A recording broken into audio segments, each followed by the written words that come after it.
Hello my YouTube family, आप सबका मेरे चैनल पर स्वागत है। हमने अपनी इस वीडियो से पहली जो वीडियो है उसके अंदर लिंग के बारे में चर्चा की थी। ठीक है, लिंग हिंदी में लिंग के दो भेद होते हैं। ठीक है, स्त्रीलिंग और पुल्लिंग। तो आज पुल्लिंग जो शब्द होते हैं उनकी पहचान के बारे में बात करेंगे। ये बहुत ही इम्पोर्टेंट ठीक है टॉपिक है, क्योंकि परीक्षा के अंदर कोई भी परीक्षा हो, जैसे एचटेट है, सीटेट है, ठीक है, यूपीएससी है, कोई भी परीक्षा है, इसके अंदर जो है शब्द पूछे जाते हैं कि शब्द देकर पूछ लेता है एग्जामिनर कि बताइए स्त्रीलिंग है पुल्लिंग है। तो वहां हमें कुछ शब्दों को पहचानने में दुविधा हो जाती है। तो आज हम उसी के बारे में चर्चा करेंगे। चलो शुरू करते हैं। आज हम पुल्लिंग शब्दों की पहचान के बारे में पढ़ेंगे। पुल्लिंग शब्दों की पहचान। ठीक है, किसके बारे में पढ़ेंगे? पुल्लिंग शब्दों की पहचान के बारे में पढ़ेंगे कि हम शब्दों की पहचान कैसे कर सकते हैं कि ये पुल्लिंग के हैं या स्त्रीलिंग के हैं। तो चलो शुरू करते हैं।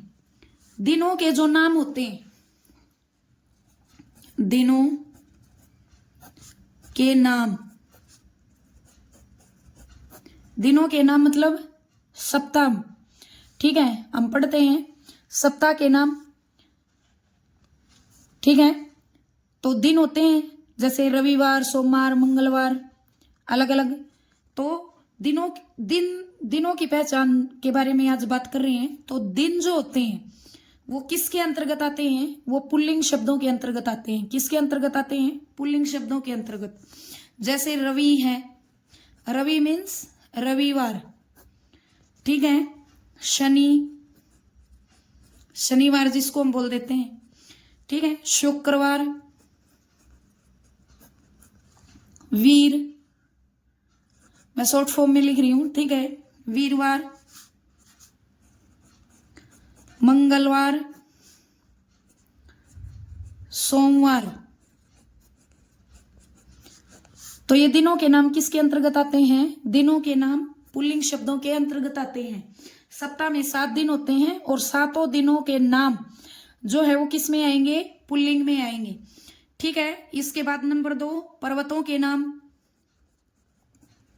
पर्वतों के नाम, कौन कौन से पर्वतों के नाम? हिमालय,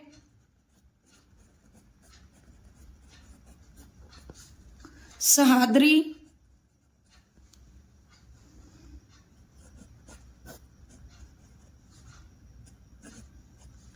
अरावली,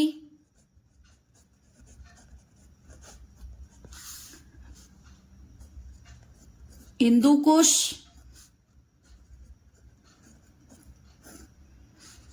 कैलाश आदि।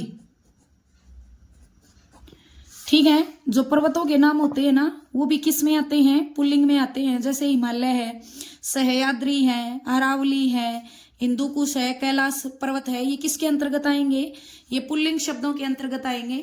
फिर नंबर 3, देशों के नाम। देशों के नाम हमेशा पुल्लिंग में होते हैं। पुल्लिंग होते हैं। किसके नाम? देशों के नाम किस में होते हैं? पुल्लिंग में होते हैं। जैसे चीन, Japan, Bharat, Pakistan,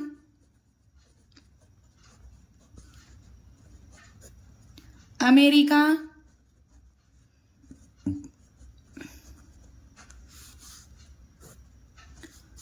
England,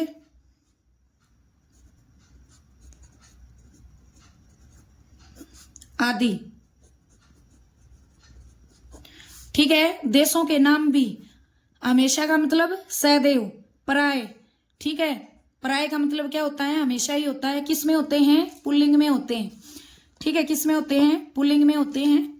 number 4, अनाजों के नाम। अनाजों के नाम, कौन कौन से अनाजों के नाम पुल्लिंग में होते हैं? ठीक है, बाजरा, चना, गेहूं, चावल, जौ,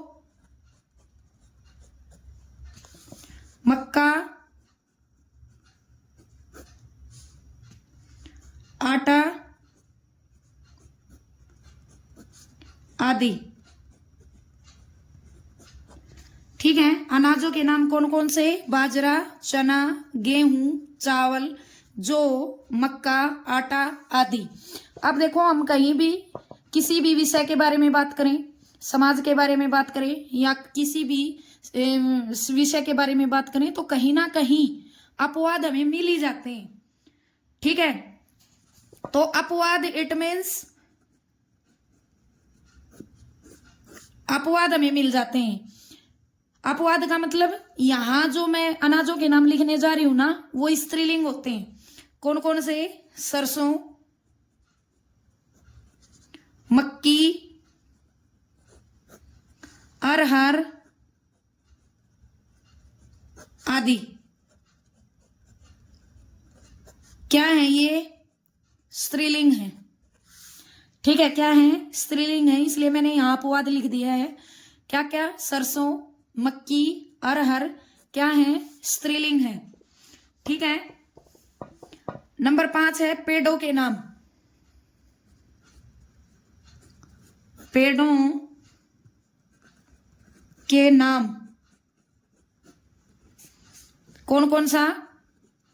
सफेदा, गुलमोहर, सफेदा, गुलमोहर, नीम,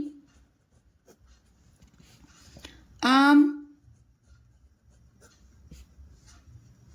बड़, पीपल आदि। ठीक है, ये पेड़ों के नाम हैं जो किस में आते हैं? पुल्लिंग में आते हैं। सफेदा, गुलमोहर, नीम, आम, बड़, पीपल। और मैं एक बात बता दूं, जामुन का पेड़ किस में आता है? पुल्लिंग में आता है। ठीक है, जामुन का पेड़ भी किसके अंतर्गत आता है? पुल्लिंग के अंतर्गत आता है। उसके बाद नंबर 6, धातुओं के नाम। धातुओं के नाम कौन कौन सी धातुएं? लोहा, तांबा, पीतल, सोना। ठीक है, किसके अंतर्गत आता है? धातुओं में कौन कौन से है? लोहा, तांबा, पीतल, सोना। किसके अंतर्गत आते हैं? पुल्लिंग शब्दों के अंतर्गत आते हैं। किसके अंतर्गत आते हैं? पुल्लिंग शब्दों के अंतर्गत आते हैं। अब यहां भी धातुओं में भी एक अपवाद है। चांदी है ना, किस में आती है? स्त्रीलिंग में आती है। चांदी किसके अंतर्गत आती है? स्त्रीलिंग के अंतर्गत आती है। और बहुत बार परीक्षा में पूछ लिया जाता है शब्द देकर कि बताइए ये स्त्रीलिंग का है या पुल्लिंग का है। लेकिन हम ये पढ़ लेते हैं कई बार, जितनी भी धातुएं होती हैं वो किस में होती हैं? पुल्लिंग में होती हैं। लेकिन यहाँ भी क्या है? एक अपवाद है। चांदी जो है वो किस में होती है? स्त्रीलिंग में होती है। किस में होती है? स्त्रीलिंग में होती है। चलो आगे पढ़ते हैं। नंबर 7, ग्रहों के नाम। ग्रहों के नाम कौन कौन से ग्रह हैं? मंगल, शनि, ध्रुव, चंद्र, सूर्य, तारा आदि। जो ये ग्रह हैं कौन कौन से? मंगल, शनि, ध्रुव, चंद्र, सूर्य, तारा आदि। ये किसके अंतर्गत होते हैं? पुल्लिंग के अंतर्गत होते हैं। ठीक है, किन शब्दों के अंतर्गत आते हैं? पुल्लिंग शब्दों के अंतर्गत आते हैं। बहुत बार कुछ शब्द ऐसे होते हैं जिनका हम पुल्लिंग स्त्रीलिंग में दुविधा हो जाती है, तो उसको वाक्य में प्रयोग करके देख लो। क्रिया अगर उसकी पुल्लिंग में आ रही है तो शब्द पुल्लिंग का है, क्रिया अगर स्त्रीलिंग में आ रही है तो शब्द किसका है? स्त्रीलिंग का है। ठीक है, जैसे तारा चमक रहा है। ठीक है, तारा चमक रहा है तो रहा है क्या है? तारा चमक रहा है। किसमें प्रयोग कर दिया हमने? वाक्य में। तो तारा रहा है, क्रिया किसमें है? पुल्लिंग में है। किसमें है? पुल्लिंग में। और तारा भी किस? क्रिया पुल्लिंग में है तो कर्ता भी क्या होना चाहिए? व्याकरण का नियम क्या कहता है? अगर क्रिया पुल्लिंग है तो कर्ता भी क्या है? पुल्लिंग होना चाहिए। तो यहां तारा किस में आएगा? पुल्लिंग। ठीक है, किसका शब्द है? पुल्लिंग का शब्द है। चलो आगे हम पढ़ते हैं और कौन कौन से शब्द जो है वो क्या होते हैं? पुल्लिंग होते हैं। कौन कौन से शब्द पुल्लिंग शब्दों के अंतर्गत आते हैं? उसके बाद है नंबर 8, महीनों के नाम। महीनों के नाम। महीनों के नाम। महीनों के नाम कौन कौन से हैं भाई? सारे नहीं आते हैं। कौन कौन से आते हैं? पुल्लिंग में आते हैं मार्च, अप्रैल,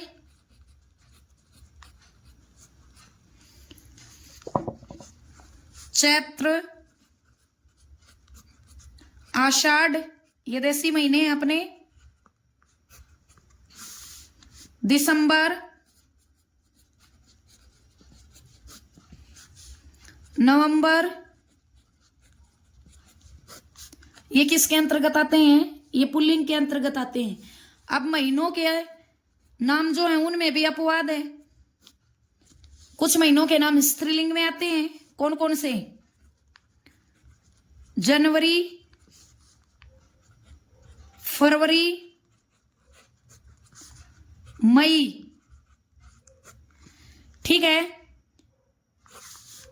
कौन कौन से? जनवरी, फरवरी, मई। ये जो महीने हैं ये किस में आते हैं? स्त्रीलिंग में आते हैं। किस में आते हैं भाई? स्त्रीलिंग शब्दों के अंतर्गत आते हैं। ठीक है, नंबर 9 है समुद्रों के नाम। समुद्रों के नाम जैसे हैं हिंद महासागर,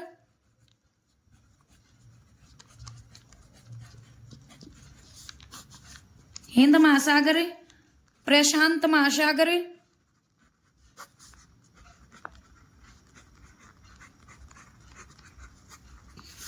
अंध महासागर,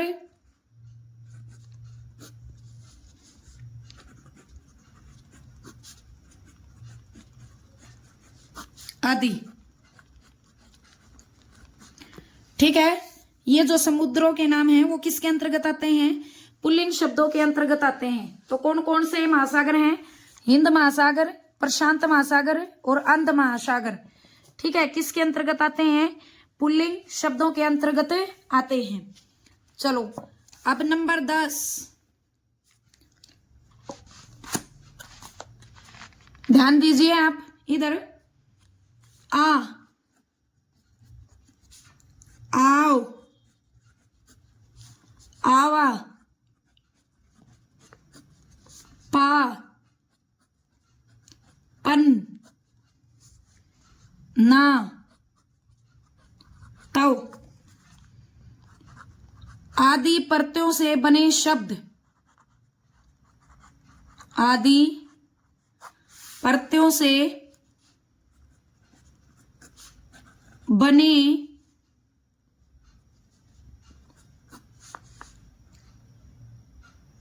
ठीक है, बने, बने नहीं है, बनी भाववाचक संज्ञाएं जो होती हैं वो किसके अंतर्गत आती हैं? पुल्लिंग के अंतर्गत आती हैं। जैसे मैं तव की बात करूं, कवितव, सवतव, महत्व और तत्व। ठीक है, तत्व। ये जो भाववाचक संज्ञाएं हैं किसके अंतर्गत आती हैं? पुल्लिंग के अंतर्गत आती हैं।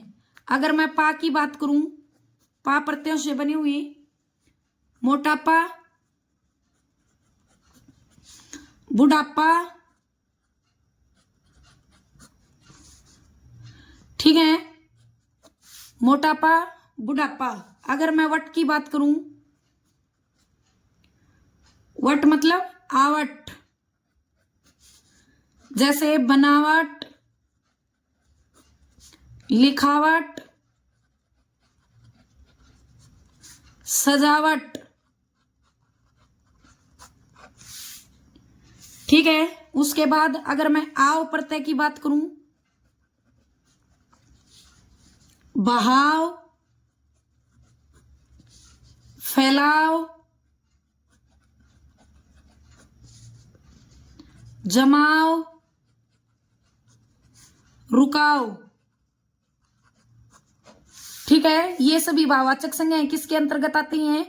ये सभी भाववाचक संज्ञाएं पुल्लिंग शब्दों के अंतर्गत आती हैं।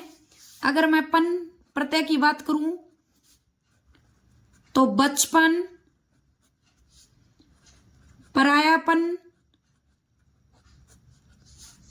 अपनापन,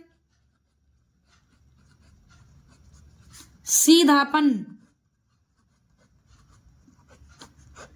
ठीक है, पन भाववाचक संज्ञा की बात करूं तो बचपन, परायापन, अपनापन, सीधापन किसके अंतर्गत आएगा? पुल्लिंग शब्दों के अंतर्गत आएगा। अगर मैं आवा प्रत्यय की बात करूं, चढ़ावा, दिखावा, पहनावा, ये सभी किसके अंतर्गत आएंगे? ये सभी पुल्लिंग शब्दों के अंतर्गत आएंगे।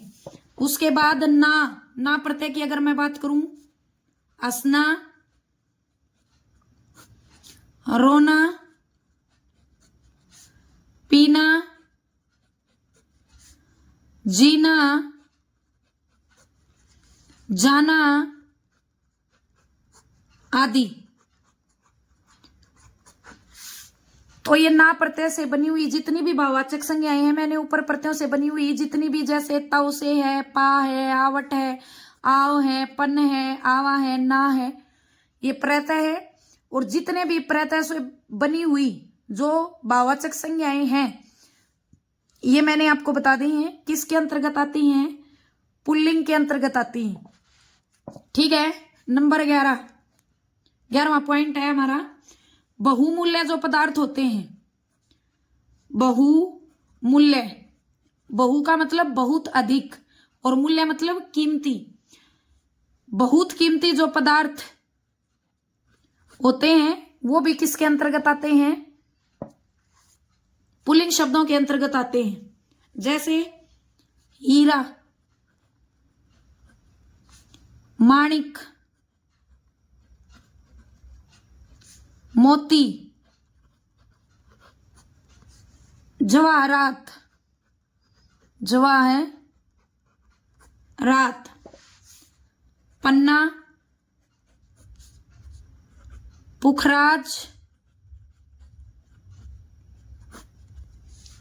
नगीना आदि। किसके? जो बहुमूल्य हैं, सारे कीमती हैं।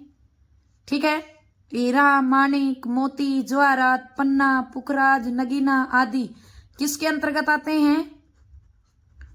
पुल्लिंग के अंतर्गत आते हैं। लेकिन यहां भी एक अपवाद है। क्या है वो अपवाद? मणि जो है ना, मणि जो रत्न है वो किसके अंतर्गत आता है? स्त्रीलिंग के अंतर्गत आता है। किसके अंतर्गत आता है? स्त्रीलिंग के अंतर्गत आता है। आगे पढ़ते हैं। द्रव्य पदार्थ, द्रव भी बोल देते हैं और द्रव्य भी बोल देते हैं। पदार्थ जो होते हैं वो किसके अंतर्गत आते हैं? पुल्लिंग शब्दों के अंतर्गत आते हैं। तो कौन कौन से हैं वो? तेल, शरबत, इत्र, दूध, पानी, अर्क आदि किसके अंतर्गत आए? पुल्लिंग के अंतर्गत। ठीक है, द्रव्य जो ये पदार्थ मैंने लिखे हैं इधर किसके अंतर्गत आते हैं? पुल्लिंग के अंतर्गत आते हैं। अगला पॉइंट है हमारा वर्णमाला के अधिकांश, सारे नहीं आते, अधिकांश वर्ण। ठीक है, वर्णमाला के अधिकांश वर्ण किसके अंतर्गत आते हैं? पुल्लिंग शब्दों के अंतर्गत। जैसे मैं यहां कुछ लिखूं, कुछ एक वर्ण इधर लिख रही हूं, क, ख, ग, घ, छ, य, र, ल, है आदि। ठीक है, वर्णमाला के सारे जो वर्ण हैं वो नहीं आते, लेकिन अधिकांश, अधिकांश का मतलब कुछ एक को छोड़कर किसके अंतर्गत आते हैं? पुल्लिंग के अंतर्गत आते हैं, पुल्लिंग शब्दों के अंतर्गत आते हैं।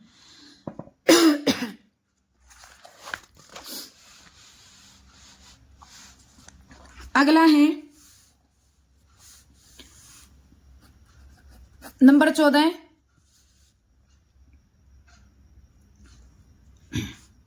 हमेशा हमेशा मोटी बद्दी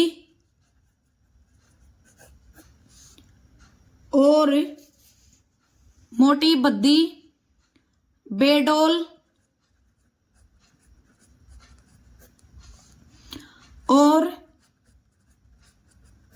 भारी भरकम, भारी भरकम वस्तुएं किसके अंतर्गत आती हैं? पुल्लिंग शब्दों के अंतर्गत आती हैं। जैसे लक्कड़ भारी भरकम है, लकड़ियों का गट्ठर वो भी बहुत भारी होता है, रस्सा, ठीक है, गड्ढा, इस टाइप के जो शब्द होते हैं वो किसके अंतर्गत आते हैं? वो पुल्लिंग के अंतर्गत आते हैं। किसके अंतर्गत आते हैं? पुल्लिंग के अंतर्गत आते हैं। नंबर 15वां पॉइंट पढ़िए, क्या कह रहा है कि संस्कृत के पुल्लिंग और नपुंसकलिंग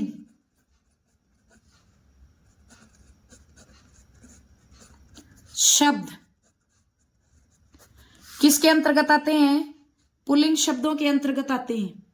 ठीक है, जैसे हम शब्द पढ़ते हैं, शब्द रूप पढ़े होंगे आपने भी कभी, छठी 7वीं 8वीं में संस्कृत लगती है तब संस्कृत के अंदर शब्द रूप पढ़े होंगे। जैसे अगर मैं देव का ही बोलूं तो प्रथमा विभक्ति देव देवौ देवा, देवम देवौ देवान, देवेन देवाभ्याम देवई, देवाय देवाभ्याम देवे भय, देवात देवाभ्याम देवे भय, देवश्य देवियो देवाना, देवे देवियो देवेशु, हे देव हे देवौ हे देवा। तो आपने पढ़े होंगे। अब मैंने आपको जो है बोलकर बताए तो आपको थोड़ा थोड़ा याद आया होगा कि हाँ ये तो हमने कभी पढ़े थे। तो संस्कृत के अंदर जो शब्द रूप होते हैं ठीक है, वो किसके अंतर्गत आते हैं? पुल्लिंग के अंतर्गत आते हैं। पढ़े होंगे हमने कौन कौन से? मनुष्य, बालक, देव, मुनि, राजा, राजा का जैसे राजा, राजऊ, राजन, इस टाइप से। उसके बाद है मधु, फल, फल का तो छठी क्लास में भी आता है, 7वीं में भी आता है, 8वीं में भी। फलम फले फलानी, फलम फले फलानी, फलेन फलाभ्याम फलई फलाए फलाभ्याम फलिब। इस तरह से सातों विभक्तियां जो है वो आती हैं। तो ये संस्कृत में क्या माने जाते हैं? शब्द रूप माने जाते हैं। उसके बाद है पुष्प, पुष्पे पुष्पौ पुष्पा पुष्पम पुष्पौ पुष्पान पुष्पेन पुष्पाभ्याम पुष्पई पुष्पाय पुष्पाभ्याम पुष्पेभ्य। इस टाइप से अपने रूप पढ़े होंगे, शब्द रूप जिनको हम बोलते हैं। ठीक है, जो प्रत्ययों से मिलकर बनते हैं वो होते हैं। तो ये आपने संस्कृत में पढ़े होंगे, मित्र आदि। ये सारे किस में आते हैं? पुल्लिंग शब्दों के अंतर्गत आते हैं। ठीक है, किसके अंतर्गत आते हैं? पुल्लिंग शब्दों के अंतर्गत आते हैं। लेकिन यहां भी अपवाद है। अब अपवाद का मतलब समझ जाना कि स्त्रीलिंग भी होते हैं कुछ शब्द। कौन कौन से?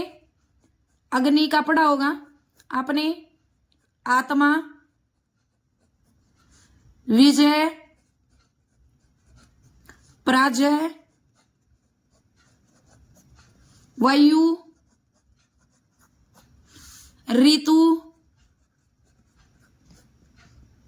ठीक है, ये शब्द जो हैं संस्कृत में पुल्लिंग है। संस्कृत में क्या है? ये पुल्लिंग है, लेकिन हिंदी में स्त्रीलिंग है, स्त्रीलिंग है। ठीक है, कौन कौन से? अग्नि, आत्मा, विजय, पराजय, वायु, ऋतु। ये जो शब्द हैं ये संस्कृत की अगर मैं बात करूं, संस्कृत के शब्द रूप में पुल्लिंग में आते हैं, लेकिन हिंदी में किस में आते हैं? ये स्त्रीलिंग में आते हैं। किस में आते हैं? स्त्रीलिंग में आते हैं। उसके बाद नंबर 16वां पॉइंट है हमारा, अधिकांश अकारांत शब्द।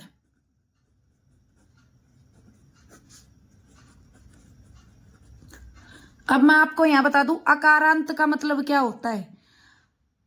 ठीक है, एक और अकारांत मतलब अंत में। जिन शब्दों के अंत में ए स्वर का मिलान होता है ना, उनको हम क्या कहते हैं? उनको हम अकारांत कहते हैं। और जिन शब्दों के लास्ट में ऊ स्वर का मिलान होता है उनको हम क्या कहेंगे? उकारांत कहेंगे। और ई वाले क्या कहेंगे? इकारांत। और जिन शब्दों के अंत में आ होता है उनको हम क्या कहेंगे? आकारांत शब्द कहेंगे। तो देखो, तन, अब न का वर्ण विच्छेद करेंगे तो न हलंत प्लस ए, स्वर के अंत में क्या है? अकारांत है। धन, शेर, वन, मेज, लेखक, नाटक, बाघ, ढोंग, मोहन, मन, पहाड़ आदि। ठीक है, ये शब्द ऐसे हैं जिनके अंत में क्या है? अकारांत है। तो ये किस में जाएंगे? पुल्लिंग के अंतर्गत जाएंगे। अब यहां भी अपवाद है। अपवाद कौन सा? आंख, देह और नाक, ठीक है। जीभ, ये किसके अंतर्गत आते हैं? स्त्रीलिंग शब्दों के अंतर्गत आते हैं। किसके अंतर्गत आते हैं? स्त्रीलिंग शब्दों के अंतर्गत आते हैं। लास्ट और अंतिम पॉइंट 17वां हमारा है आकारांत शब्द। आकारांत शब्द मैंने अभी अभी बताया, जिन शब्दों के अंत में क्या हो? आ हो, उनको हम क्या कहेंगे? आकारांत। जिन शब्दों के अंत में आ स्वर का मिलान हो उन्हें आकारांत शब्द कहते हैं। आकारांत शब्द कहते हैं। अब आप समझ जाना किन के अंत में आ शब्द होते हैं। ठीक है, जैसे देखिए बेटा, मैना, बेटा, मैना, भतीजा, चरखा, छिलका, घोड़ा, कपड़ा आदि। ठीक है, ये आकारांत शब्द हैं। आकारांत को आपको पता ही चल गया होगा, लेकिन मैंने इनमें एक शब्द स्त्रीलिंग डाल दिया है, मैना। मैना क्या है? क्योंकि अपवाद हर जगह होते हैं, तो मैना क्या है? मैना स्त्रीलिंग शब्द है। हालांकि इसके अंदर क्या है? इसके लास्ट में आ स्वर का मिलान है। ठीक है, तो मैना जो शब्द है वो क्या है? स्त्रीलिंग है। तो अपवाद यहां क्या क्या है? मैना, बरखा, लता, दया। ठीक है, ये सारे के सारे शब्द किसके हैं? स्त्रीलिंग है। अंतिम बार फिर से दोहराना चाहूंगी, अगर पुल्लिंग स्त्रीलिंग शब्दों की पहचान करने में आपको दिक्कत आ रही है तो उसको वाक्य में प्रयोग कर दीजिए। क्रिया अगर पुल्लिंग है तो इसका मतलब शब्द क्या है? पुल्लिंग है। अगर क्रिया जो है वो स्त्रीलिंग में जा रही है तो इसका मतलब जिस शब्द पे हमें डाउट है वो क्या है? स्त्रीलिंग है। क्योंकि व्याकरण का नियम है, अगर कर्ता पुल्लिंग है तो क्रिया भी पुल्लिंग होगी, अगर कर्ता स्त्रीलिंग है तो क्रिया भी क्या होगी? स्त्रीलिंग होगी। आज के लिए इतना ही। अगर आपको मेरी वीडियो अच्छी लगी हो तो इसे लाइक करें, शेयर करें, सब्सक्राइब करें। धन्यवाद।